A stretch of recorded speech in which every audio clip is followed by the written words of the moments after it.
ষষ্ঠ অধ্যায় ভগবান ঋষভদেবের কার্যকলাপ। ভগবান ঋষভদেব কিভাবে দেহত্যাগ করেছিলেন তা এই অধ্যায়ে বর্ণনা করা হয়েছে। দাবানলে দগ্ধ হওয়ার সময়ও তার দেহের প্রতি তার কোনো আসক্তি ছিল না।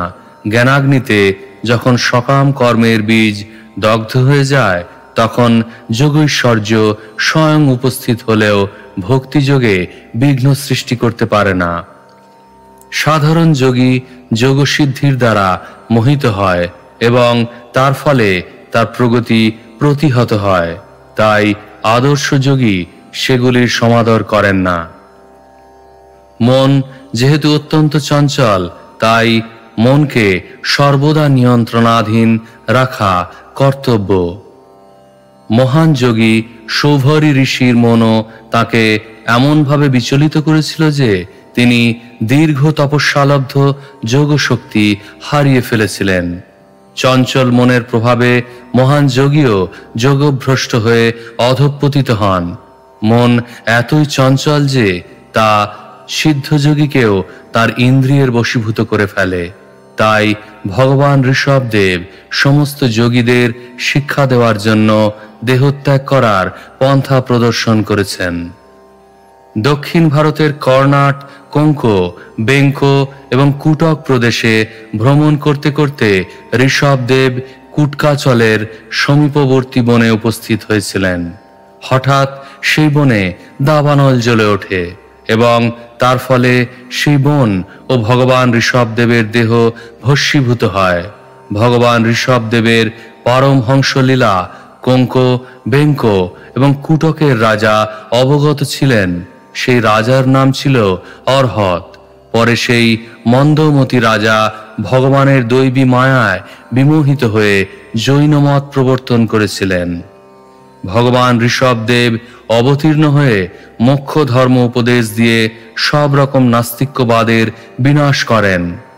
এই পৃথিবীতে ভারতবর্ষ অত্যন্ত পুণ্যভূমি, কারণ ভগবান সেখানে অবতীর্ণ হন।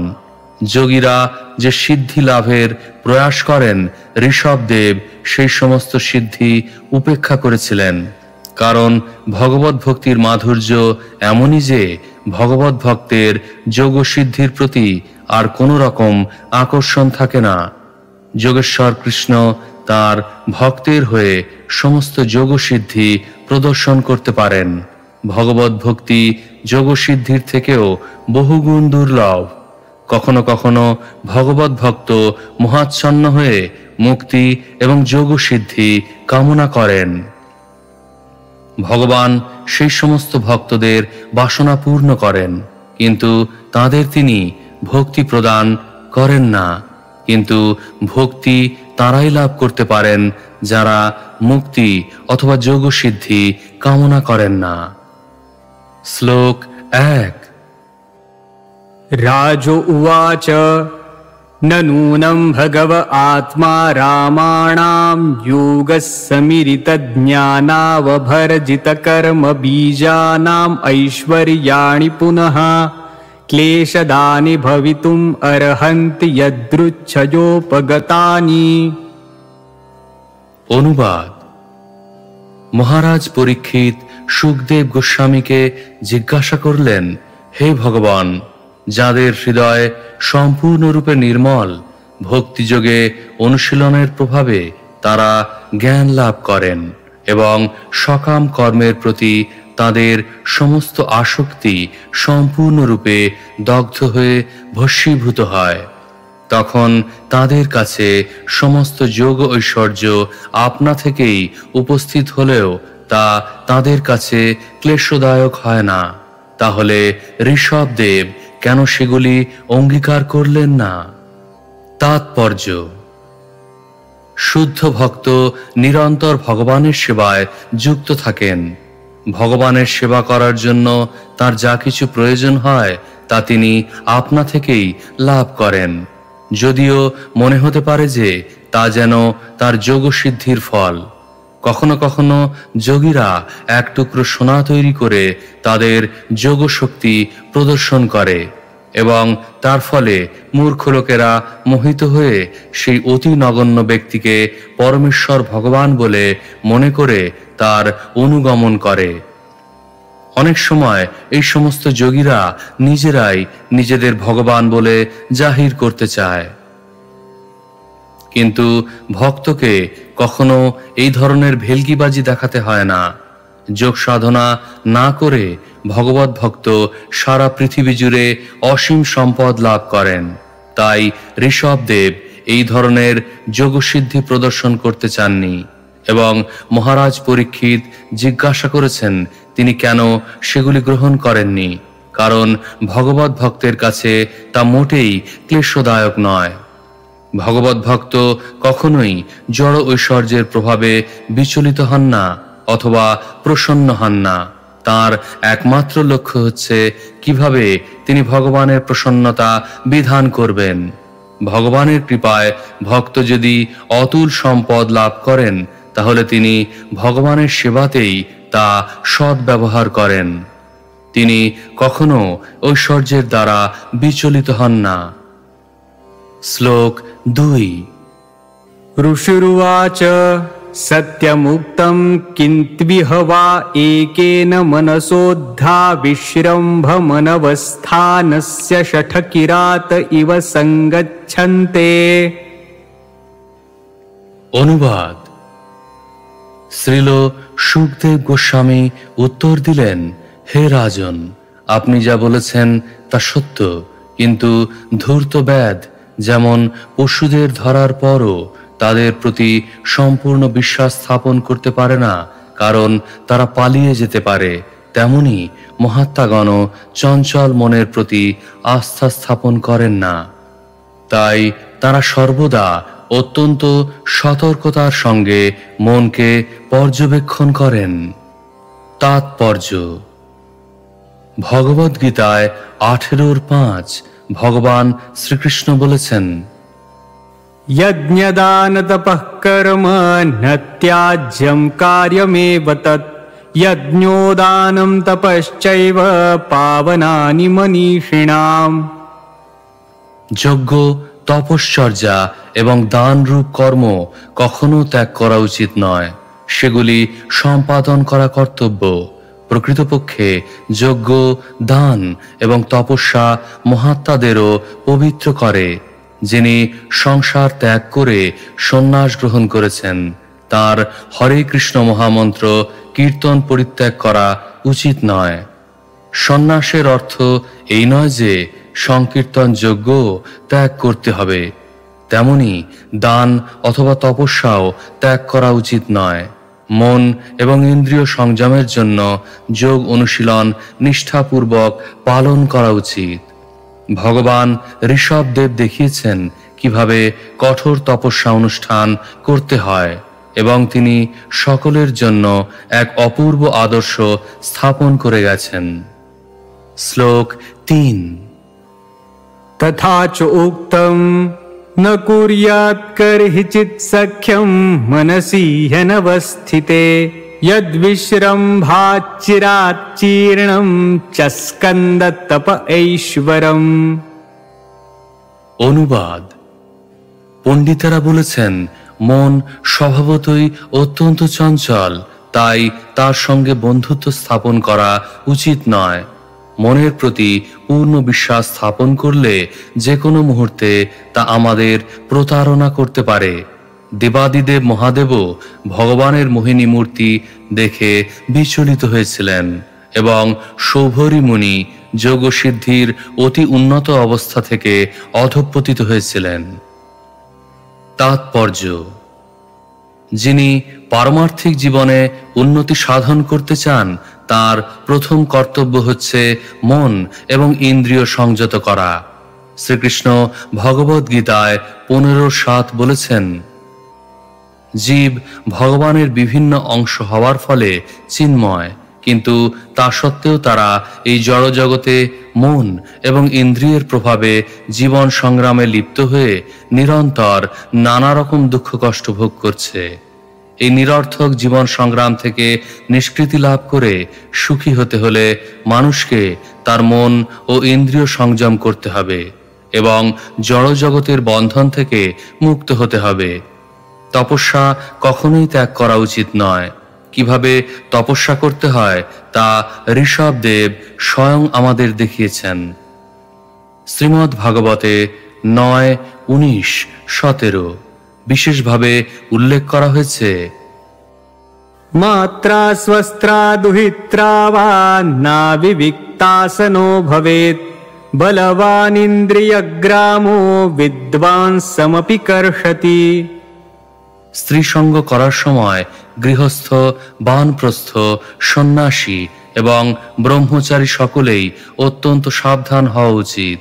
নির্জন স্থানে মাতা অথবা ভগিনী অথবা কন্যার সঙ্গেও একসাথে বসা উচিত নয়। আমাদের কৃষ্ণ ভাবনামৃত আন্দোলনে স্ত্রী সঙ্গ বর্জন করা অত্যন্ত কঠিন হয়ে পড়েছে, বিশেষ করে পাশ্চাত্য দেশগুলিতে। তাই অনেক সময় অনেকে আমাদের সমালোচনা করেন, কিন্তু তা সত্ত্বেও আমরা সকলকেই হরে কৃষ্ণ মহামন্ত্র কীর্তন করার মাধ্যমে পারমার্থিক উন্নতি সাধনের সুযোগ দিচ্ছি। আমরা যদি নিরপরাধে হরে কৃষ্ণ মহামন্ত্র কীর্তন করতে থাকি, তাহলে শ্রীল হরিদাস ঠাকুরের কৃপায় কামিনীর আকর্ষণ থেকে রক্ষা পেতে পারব। কিন্তু আমরা যদি হরে কৃষ্ণ মহামন্ত্র কীর্তনে নিষ্ঠাপরায়ণ না হই, তাহলে যে কোনো মুহূর্তে আমরা রমণীর শিকার হতে পারি। শ্লোক 4। নিত্যং দদাতি কামস্য ছিদ্রং তমনুযেদ যঃ যোগিনঃ কৃতমৈত্রস্য পত্युर्जायेव পুংশ্চলি। অনুবাদ: অসতী স্ত্রী যেমন সহজেই উপপতির সঙ্গ লাভের জন্য নিজের স্বামীর প্রাণ বিনাশ করায়, তেমনি যোগী যদি তার মনকে সংযত না রাখেন, তাহলে তার মন কাম, ক্রোধ, লোভ ইত্যাদি শত্রুদের প্রশ্রয় দিয়ে নিশ্চিতভাবে সেই যোগীকে হত্যা করবে। তাৎপর্য: এই শ্লোকে পুংশ্চলি শব্দটির দ্বারা সেই স্ত্রীকে বোঝায় যে সহজেই পরপুরুষের অনুগমন করে। এই প্রকার রমণীকে কখনো বিশ্বাস করা উচিত নয়। দুর্ভাগ্যবশত বর্তমান যুগে মেয়েদের নিয়ন্ত্রণ করা হচ্ছে না। শাস্ত্রের নির্দেশ অনুসারে মেয়েদের কখনো স্বাধীনতা দেওয়া উচিত নয়। শৈশবে তাদের পিতার কঠোর নিয়ন্ত্রণে থাকতে হয়। যৌবনে পতির এবং বৃদ্ধ অবস্থায় উপযুক্ত পুত্রের নিয়ন্ত্রণে থাকতে হয়। তাদের যদি স্বাধীনতা দেওয়া হয় এবং অবাধে পুরুষদের সঙ্গে মেলামেশা করতে দেওয়া হয়, তাহলে তাদের চরিত্র ভ্রষ্ট হবে। চরিত্রভ্রষ্ট রমণী উপপতির প্ররোচনায় তার স্বামীকে পর্যন্ত হত্যা করতে পারে। এখানে এই দৃষ্টান্তটি দেওয়া হয়েছে যাতে সংসার বন্ধন থেকে মুক্ত হতে ইচ্ছুক যোগী সর্বদা তার মনকে কঠোর নিয়ন্ত্রণের অধীনে রাখেন। শ্রীল ভক্তি সিদ্ধান্ত সরস্বতী ঠাকুর বলতেন যে সকালে ঘুম থেকে উঠে প্রথমেই মনকে 100 বার জুতা দিয়ে প্রহার করতে হবে এবং রাত্রিবেলা ঘুমোতে যাওয়ার আগে মনকে 100 বার ঝাঁটা দিয়ে প্রহার করতে হবে। তার ফলে মন সংযত থাকবে। অসংযত মন এবং অসতী স্ত্রী সমান। অসতী স্ত্রী যে কোনো সময় তার পতিকে হত্যা করতে পারে এবং অসংযত মন কাম, ক্রোধ, লোভ, মোহ, মদ ও মাৎসর্যের দ্বারা পরিচালিত হয়ে যোগীকে হত্যা করতে পারে। যোগী যখন মনের দ্বারা নিয়ন্ত্রিত হন, তখন সংসার বন্ধনে অধঃপতিত হন। তাই সর্বদা মন থেকে সাবধান থাকা উচিত, ঠিক যেভাবে ব্যভিচারিণী পত্নী থেকে পতিকে সাবধান থাকতে হয়। শ্লোক 5। কামো মন্যুর্মদো লোভঃ শোকমোহ ভয়াদয়ঃ কর্মবন্ধশ্চ যন্মূলঃ স্বীকুর্যাৎ কো নু তদ্বুধঃ। অনুবাদ: মন হচ্ছে কাম, ক্রোধ, মদ, লোভ, শোক, মোহ এবং ভয়ের মূল কারণ। এইসব একত্রে কর্মবন্ধনের সৃষ্টি করে। অতএব কোন বুদ্ধিমান ব্যক্তি এই মনকে বিশ্বাস করবেন? তাৎপর্য: মন হচ্ছে জড়বন্ধনের মূল কারণ। তার সঙ্গে কাম, ক্রোধ, মদ, লোভ, শোক, মোহ, ভয় ইত্যাদি বহু শত্রু রয়েছে। মনকে সংযত করার সর্বশ্রেষ্ঠ উপায় হচ্ছে সর্বদা কৃষ্ণ ভাবনাময় হওয়া। সবই মনঃ কৃষ্ণ পদারবিন্দয়। যেহেতু মনের অনুগামীরা ভববন্ধনের কারণ, তাই মনকে কখনো বিশ্বাস করা উচিত নয় এবং তার থেকে সর্বদা সাবধান থাকা উচিত। শ্লোক 6। अथैवम् अखिललोकपालललामोऽपि विलक्षणैर्जडवदवधूतवेषभाषाचरितैरविलक्षितभगवत्प्रभावो योगिनां साम्पराय विधिम् अनुशिक्षयन् स्वकलेवरं जिहांसुरात्मन्यात्मानं संव्यवहितम् अनर्थान्तरभावेनान्वीक्षमाण उपरतानुवृत्तिरुपरराम। অনুবাদ: ভগবান ঋষভদেব এই ব্রহ্মাণ্ডের সমস্ত রাজা এবং সম্রাটদের শিরভূষণ ছিলেন, কিন্তু তিনি অবধূতের বেশ, ভাষা এবং চরিত্র অবলম্বন করে জড়বৎ অবস্থান করছিলেন বলে তখন কেউই তার দিব্য ঐশ্বর্য দর্শন করতে পারেনি।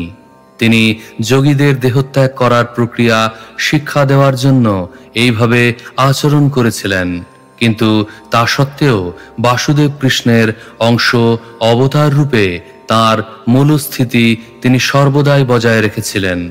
সেই অবস্থায় নিরন্তর অবস্থান করে তিনি ঋষভদেব রূপে এই জড়জগতে তার লীলা সংবরণ করেছিলেন। ভগবান ঋষভদেবের পদাঙ্ক অনুসরণ করে কেউ যদি তার সূক্ষ্ম দেহ ত্যাগ করতে পারেন, তাহলে আর তার জড়দেহ ধারণ করার কোনো সম্ভাবনা থাকে না।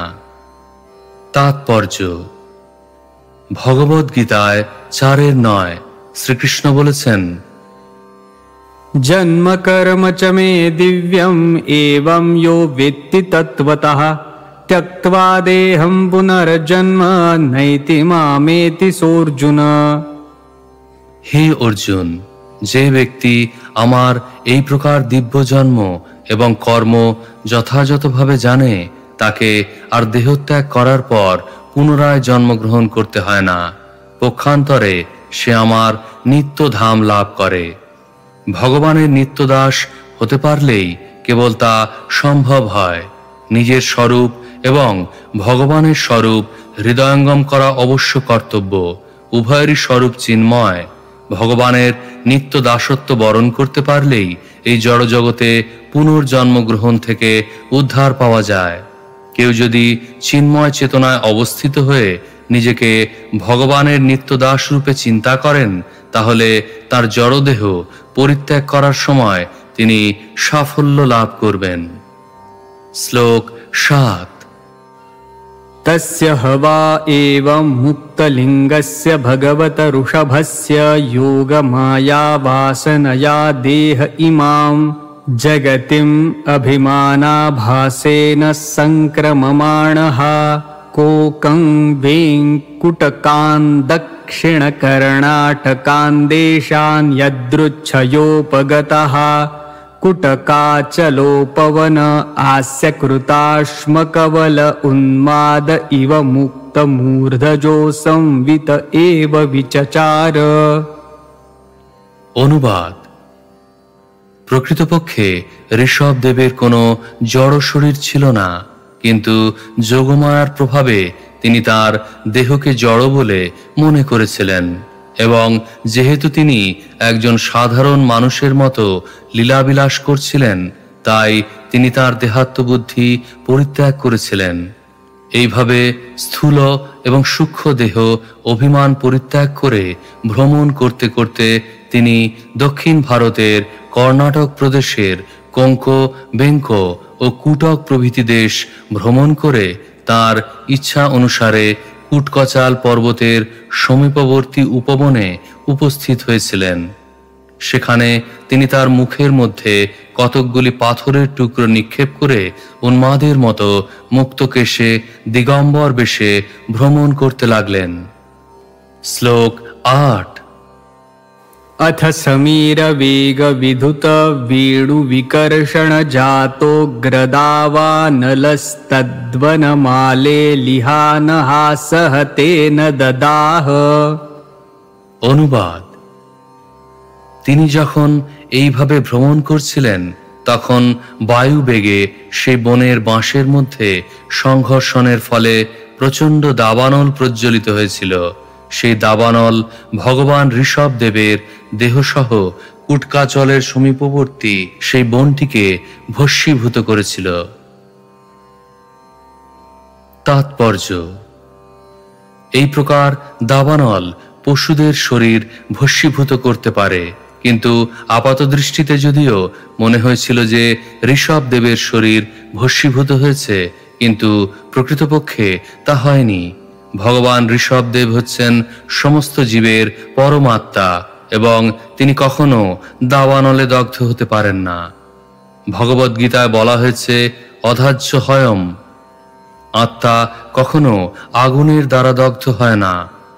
প্রকৃতপক্ষে ঋষভদেবের উপস্থিতির ফলে সেই বনের সমস্ত পশুরাও জড় জগতের বন্ধন থেকে মুক্ত হয়েছিল। শ্লোক 9। यस्य किलानुचरितम् उपाकर्ण्य कुङ्कवेङ्ककुटकानां राजर्हन्नामुपशिक्ष्य उत्कृष्यमाणे भवितव्येन विमोहितः स्वधर्मपथं कुतो भयम् अपहाय कुपथपाखण्डं समञ्जसं निजमनिषया मन्दः सम्प्रवर्तयिष्यते। অনুবাদ: সুখদেব গোস্বামী মহারাজ পরীক্ষিতকে বললেন, হে রাজন, ঋষভদেবের কার্যকলাপের কথা শ্রবণ করে এবং তার অনুকরণে কঙ্ক, বেঙ্ক এবং কুটকের রাজা অর্হত এক নতুন ধর্মমত প্রবর্তন করেছিলেন। পাপময় কলিযুগের সুযোগ গ্রহণ করে রাজা অর্হত বিমূঢ় হয়ে এবং সমস্ত ভয় অপনোদনকারী বৈদিক ধর্মপথ পরিত্যাগ করে নিজের মন গড়া এক বেদবিরুদ্ধ ধর্মমত প্রবর্তন করেছিলেন। এইভাবে জৈন ধর্মের সূচনা হয়। অন্য অনেক তথাকথিত ধর্ম এই নাস্তিক্য মত অনুসরণ করেছিল।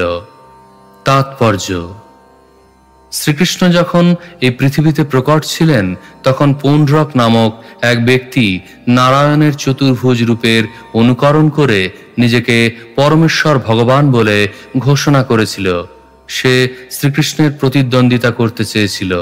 তেমনি ভগবান ঋষভদেবের সময়ও কঙ্ক এবং বেঙ্ক প্রদেশের রাজা পরমহংসের মতো আচরণ করে ভগবান ঋষভদেবের অনুকরণ করেছিল। সে এক নতুন ধর্মমত প্রবর্তন করে কলিযুগের মানুষদের অধঃপতিত অবস্থার সুযোগ নিয়েছিল।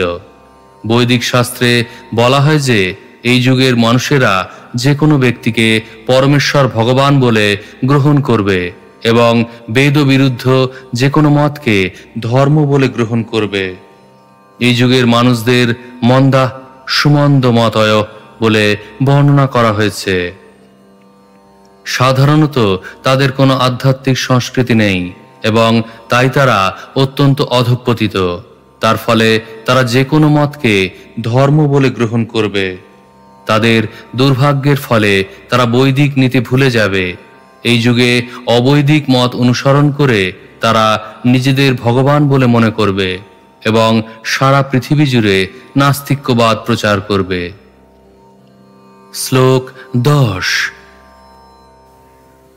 येन हवावकलो मनुजापसदा देवमाया मोहिताः स्वविधिनियोगशौचचारित्रविहीना देवहेलनान्यपव्रतानि निज निजेच्छया गृह्णाना अस्नानाचमना शौचकेशोल्लुञ्चनादिनी कलिना धर्मबहुलेनोपहत धियो ब्रह्म ब्राह्मण यज्ञ पुरुष लोक विदूषकाः प्रायेण भविष्यन्ति। অনুবাদ: তার ফলে নরাধমেরা দৈবী মায়ায় বিমোহিত হয়ে বর্ণাশ্রম ধর্মের বিধিনিষেধ পরিত্যাগ করবে। তারা দিনে 3 বার স্নান এবং ভগবানের আরাধনা পরিত্যাগ করবে। শৌচাচার পরিত্যাগ করে এবং পরমেশ্বর ভগবানকে অবজ্ঞা করে তারা কুসিদ্ধান্ত সমূহ স্বীকার করবে। নিয়মিতভাবে স্নান না করে এবং আচমন না করে তারা সর্বদা অশৌচ থাকবে এবং তারা তাদের কেশ উৎপাটন করবে। মন গড়া ধর্ম অনুষ্ঠান করে তারা তাদের প্রভাব বিস্তার করবে। এই কলিযুগে মানুষেরা অধর্মের প্রতি অধিক অনুরক্ত।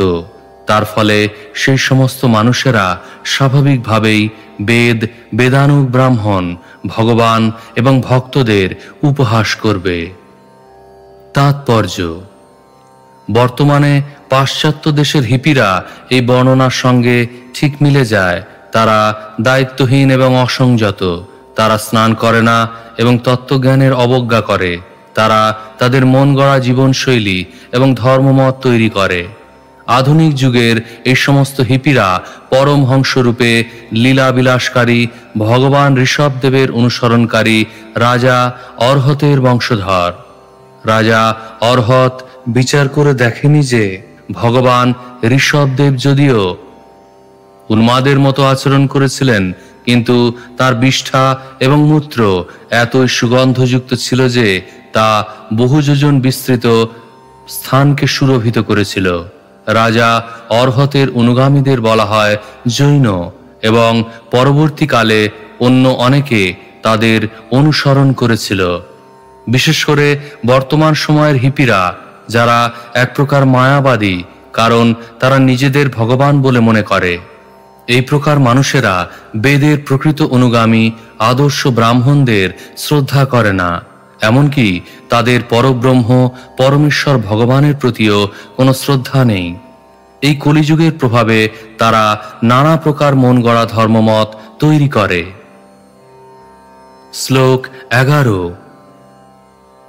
ते च ह्यार्वाक्तनया निजलोकयात्रयान्ध परम्परायाश्वस्तास्तमस्यन्धे स्वयमेव प्रपतिष्यन्ति। অনুবাদ: এই সমস্ত নরাধমেরা বেদ বিরোধী ধর্মমত প্রবর্তন করে। তাদের মন গড়া মতবাদের অনুসরণ করে তারা আপনা থেকেই ঘোর তমিশ্রে প্রবিষ্ট হয়। তাৎপর্য: এই প্রসঙ্গে ভগবদ্গীতার 16 অধ্যায়ে আসুরিক প্রবৃত্তির পরিণতির বর্ণনা দ্রষ্টব্য। ভগবদ্গীতা 16:16 এবং 16:23। শ্লোক 12। अयमवतारो रजसोपप्लुत कैवल्योपशिक्षणार्थः। অনুবাদ: এই কলিযুগে মানুষেরা রজ এবং তমগুণের দ্বারা আচ্ছন্ন। ভগবান ঋষভদেব তাদের মায়ার বন্ধন থেকে উদ্ধার করার জন্য অবতরণ করেছিলেন। তাৎপর্য: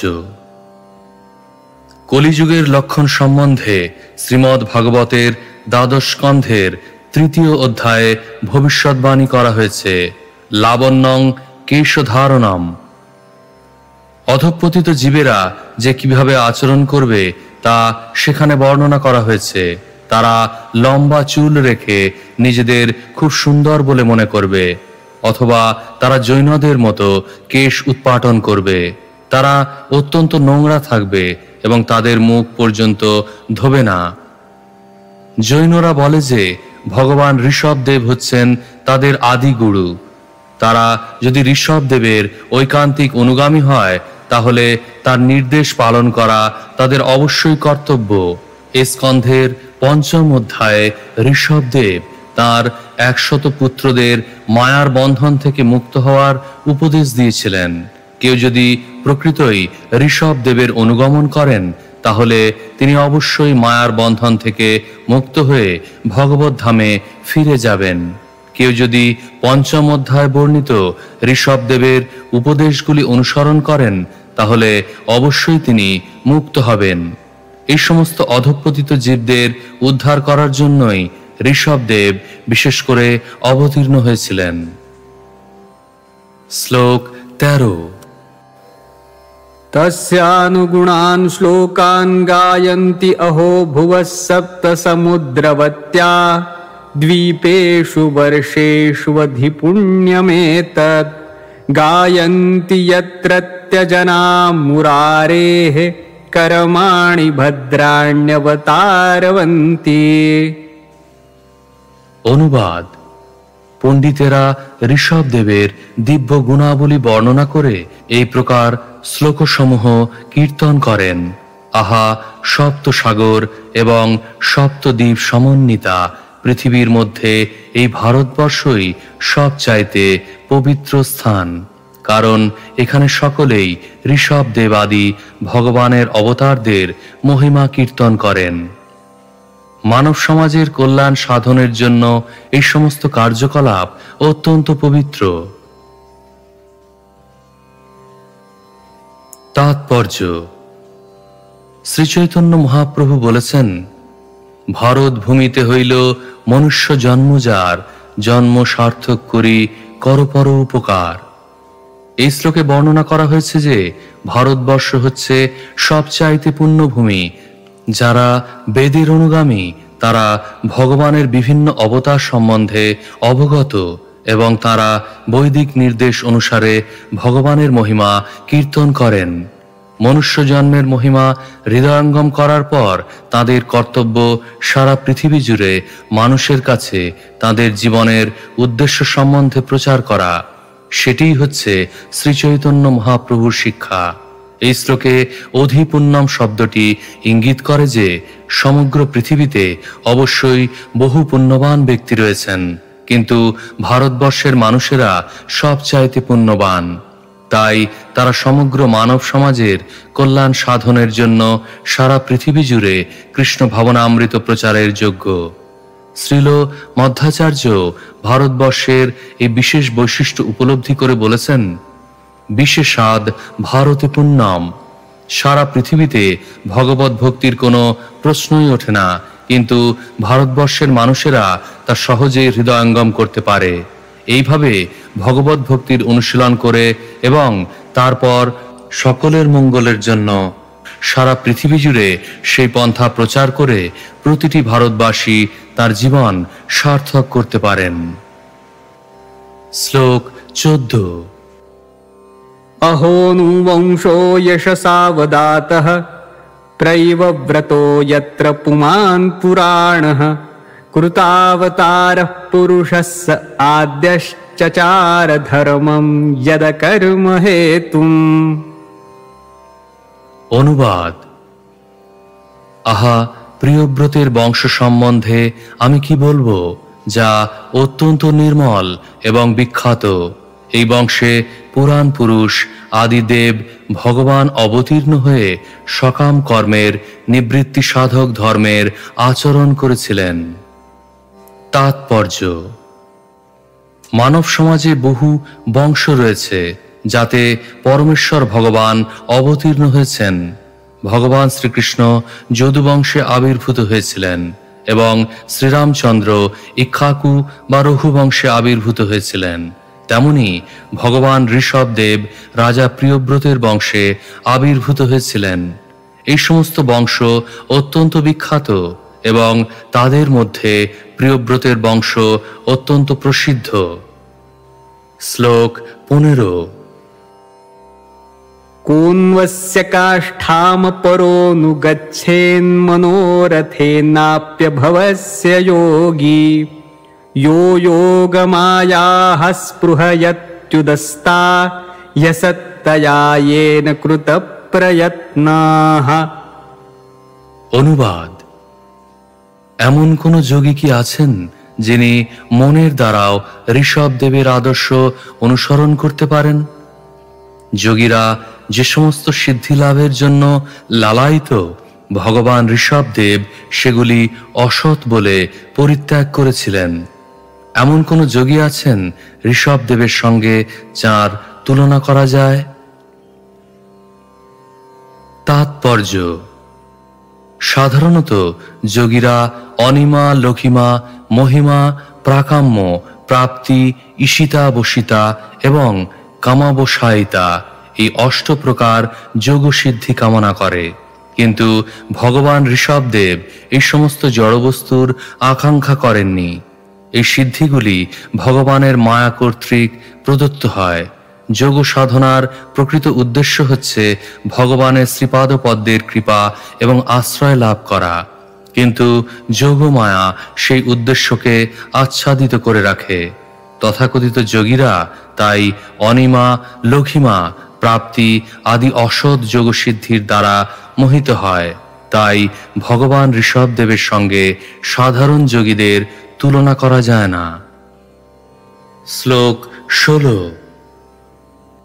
ইতিহস্ম সকল বেদ লোক দেব ব্রাহ্মণ গবাম পরম গুরোর ভগবত ঋষভাখ্যস্য विशुद्धाचरितमीरितं पुंसां समस्त दुश्चरिताभिहरणं परम महामङ्गलायनम् इदम् अनुश्रद्धयोपचितयानुशृणोत्याश्रावयति वावहितो भगवति तस्मिन् वासुदेव एकान्ततो भक्तिरनयोरपि समनुवर्तते। অনুবাদ: সুখদেব গোস্বামী বললেন, ভগবান ঋষভদেব সমস্ত বৈদিক জ্ঞান, মানুষ, দেবতা, গাভী এবং ব্রাহ্মণদের গুরু। আমি পূর্বেই তার বিশুদ্ধ দিব্য কার্যকলাপের বিস্তারিত বর্ণনা করেছি, যা সমস্ত জীবের যাবতীয় পাপকর্ম বিনাশ করে। ভগবান ঋষভদেবের লীলার এই বর্ণনা সমস্ত মঙ্গলের উৎস। যিনি আচার্যদের পদাঙ্ক অনুসরণ করে মনোযোগ সহকারে তা শ্রবণ করেন অথবা কীর্তন করেন, তিনি নিঃসন্দেহে ভগবান বাসুদেবের শ্রীপাদ পদ্মে অনন্য ভক্তি লাভ করবেন। তাৎপর্য: ভগবান ঋষভদেবের উপদেশ সত্য, ত্রেতা, দাপর এবং কলি সব যুগেরই মানুষদের জন্য। এই উপদেশের এমনই শক্তি যে আচার্যদের পদাঙ্ক অনুসরণ করে তা কীর্তন করার ফলে অথবা মনোযোগ সহকারে তা শ্রবণ করার ফলে এই কলিযুগেও মানুষ সিদ্ধি লাভ করতে পারে। সেই সিদ্ধি হচ্ছে ভগবান বাসুদেবে শুদ্ধ ভক্তি। ভগবান এবং তার ভক্তদের লীলা শ্রীমদ্ ভাগবতে লিপিবদ্ধ হয়েছে, যাতে তা শ্রবণ এবং কীর্তনের ফলে মানুষ পবিত্র হতে পারে। নিত্যং ভগবৎ সেবয়া। ভক্তদের কর্তব্য, যদি সম্ভব হয়, দিনের মধ্যে 24 ঘন্টা শ্রীমদ্ ভাগবত পাঠ করা, আলোচনা করা এবং শ্রবণ করা।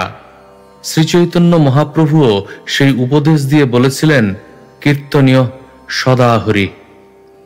হরে কৃষ্ণ মহামন্ত্র কীর্তন করে অথবা শ্রীমদ্ ভাগবত পাঠ করে ঋষভদেব, কপিলদেব শ্রীকৃষ্ণ রূপে অবতীর্ণ পরমেশ্বর ভগবানের লীলা এবং উপদেশ হৃদয়ঙ্গম করার চেষ্টা করা উচিত। এইভাবে পরমেশ্বর ভগবানের দিব্য প্রকৃতি সম্বন্ধে সম্পূর্ণরূপে অবগত হওয়া যায়। ভগবদ গীতায় উল্লেখ করা হয়েছে যে যিনি ভগবানের জন্ম এবং কর্ম সম্বন্ধে যথাযথভাবে অবগত হয়েছেন, তিনি জড়জগতের বন্ধন থেকে মুক্ত হয়ে ভগবত ধামে ফিরে যান। শ্লোক 17। यस्याम एव कवय आत्मानं अविरतं विविध वृजिन संसार परितापोपतप्यमानं अनुसवनं स्नापयन्तस्तयैव परया निर्वृत्या ह्यपवर्गम् आत्यन्तिकं परमपुरुषार्थम् अपि स्वयम् आसादितं नो एवाद्रियन्ते भगवदीयत्वेनैव परिसमाप्त सर्वार्थाः। অনুবাদ: ভগবত ভক্তেরা জড়জগতের বিভিন্ন দুঃখ দুর্দশা থেকে মুক্ত হওয়ার ফলে নিরন্তর ভগবত ভক্তির অমৃতে অবগাহন করেন। তার ফলে ভগবত ভক্ত পরম আনন্দ উপভোগ করেন এবং মুক্তি স্বয়ং তার সেবা করতে আসেন।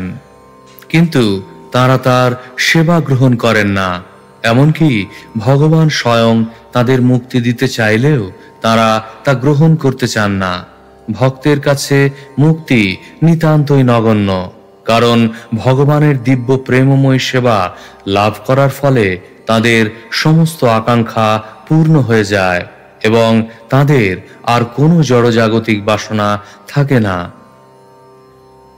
তাৎপর্য: জড়জগতের দুঃখ দুর্দশা থেকে যারা মুক্তি লাভের অভিলাষী, তাদের কাছে ভগবত ভক্তিই হচ্ছে সর্বোত্তম প্রাপ্তি। ভগবদ গীতায় 6:22 সেই সম্বন্ধে বলা হয়েছে, জং লব্ধা চাপরং লাভং মন্যতে নাধিকং ততঃ। তা লাভ হলে বোঝা যায় যে তার থেকে বড় প্রাপ্তি আর কিছু নেই। কেউ যখন ভগবান থেকে অভিন্ন ভগবানের সেবা লাভ করেন, তখন আর তার কোনো জড় বাসনা থাকে না। মুক্তি মানে হচ্ছে জড়জাগতিক দুঃখ দুর্দশার নিবৃত্তি। বিল্বমঙ্গল ঠাকুর বলেছেন, মুক্তি মুকুলিতাঞ্জলি সেবতেহস্মান। ভক্তের কাছে মুক্তি খুব একটা বড় প্রাপ্তি নয়। মুক্তির অর্থ হচ্ছে স্বরূপে অবস্থিত হওয়া। প্রতিটি জীবই তার স্বরূপে ভগবানের নিত্য দাস। তাই জীব যখন ভগবানের প্রেমময় সেবায় যুক্ত হন, তখন তিনি আপনা থেকেই মুক্তি লাভ করেন। তার ফলে ভগবত ভক্ত মুক্তির আকাঙ্ক্ষা করেন না, এমনকি ভগবান স্বয়ং তাদের তা দিতে চাইলেও তারা তা গ্রহণ করতে চান না। শ্লোক 18। রাজন্পতির্গুরুরलं ভবতাं यदूनां दैवं प्रियः कुलपतिः क्वच किङ्करो वः अस्त्वेवमङ्गं भगवान् भजतां मुकुन्दो मुक्तिं ददाति करिहिच्चित्स्मन भक्तियोगम्। অনুবাদ: সুখদেব গোস্বামী বললেন, হে রাজন, পরমেশ্বর ভগবান মুকুন্দ পাণ্ডব ও যদুদের পালক। তিনি আপনাদের গুরু, ইষ্টদেব, সখা এবং কার্যকলাপের পরিচালক। অধিক কি, তিনি কোনো কোনো সময় আপনাদের বার্তাবহ দূত অথবা কিঙ্করের কার্য করেছিলেন। অর্থাৎ তিনি একজন সাধারণ ভৃত্যের মতো আচরণ করেছিলেন। যারা ভগবানের কৃপালাভের জন্য তাঁর সেবায় যুক্ত, তারা অনায়াসে মুক্তি লাভ করতে পারেন, কিন্তু তিনি সচরাচর কাউকে ভক্তিযোগ প্রদান করেন না। তাৎপর্য: পরীক্ষিত মহারাজকে উপদেশ দেওয়ার সময় সুখদেব গোস্বামী মনে করেছিলেন যে মহারাজ পরীক্ষিতকে অনুপ্রাণিত করা সমীচীন হবে, কারণ মহারাজ পরীক্ষিত হয়তো বিভিন্ন রাজবংশের মহিমার কথা চিন্তা করছিলেন। মহারাজ প্রিয়ব্রতের বংশ বিশেষভাবে মহিমান্বিত ছিল, কারণ সেই বংশে ভগবান ঋষভদেব অবতরণ করেছিলেন। তেমনি পৃথু মহারাজের জন্মগ্রহণের ফলে ধ্রুব মহারাজের পিতা মহারাজ উত্তানপাদের বংশ মহিমান্বিত হয়েছিল। রঘুবংশ মহিমান্বিত হয়েছিল শ্রীরামচন্দ্রের আবির্ভাবের ফলে।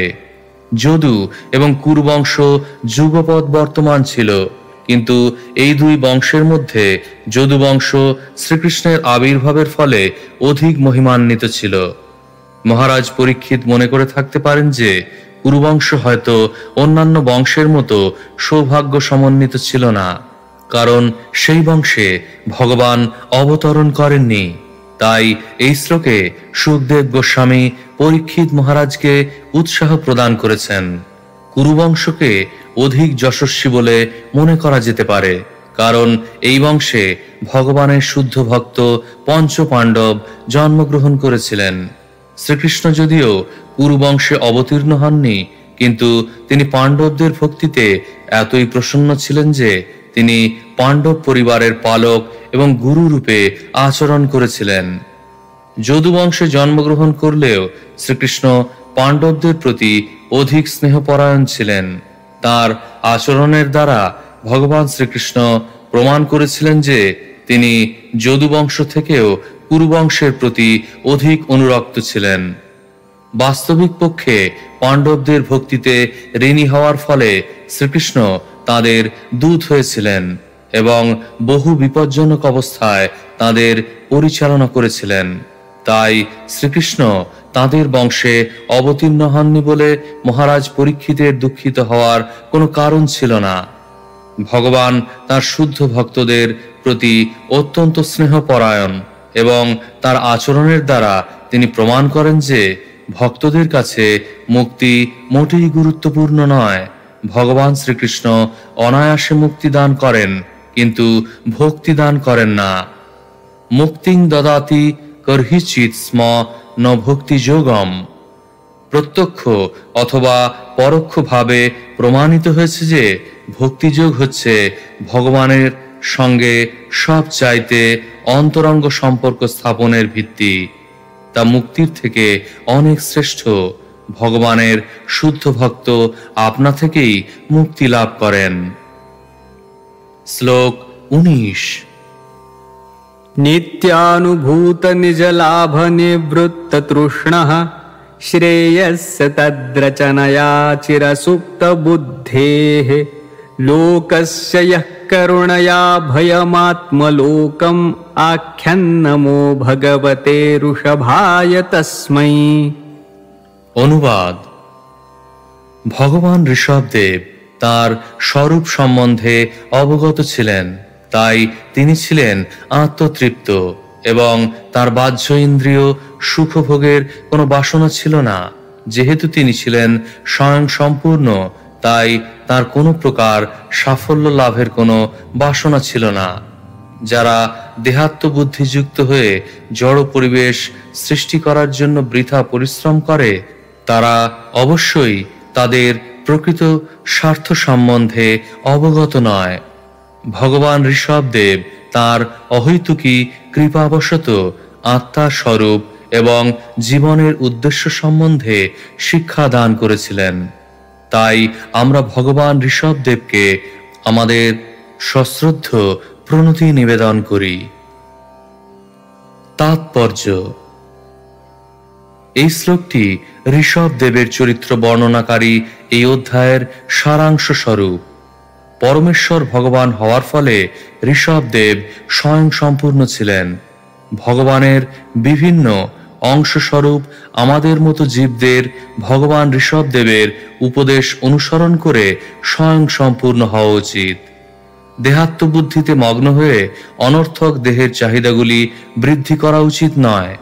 কেউ যখন আত্মাকে উপলব্ধি করেন, তখন তিনি তার চিন্ময় স্বরূপে অধিষ্ঠিত হয়ে প্রসন্ন হন।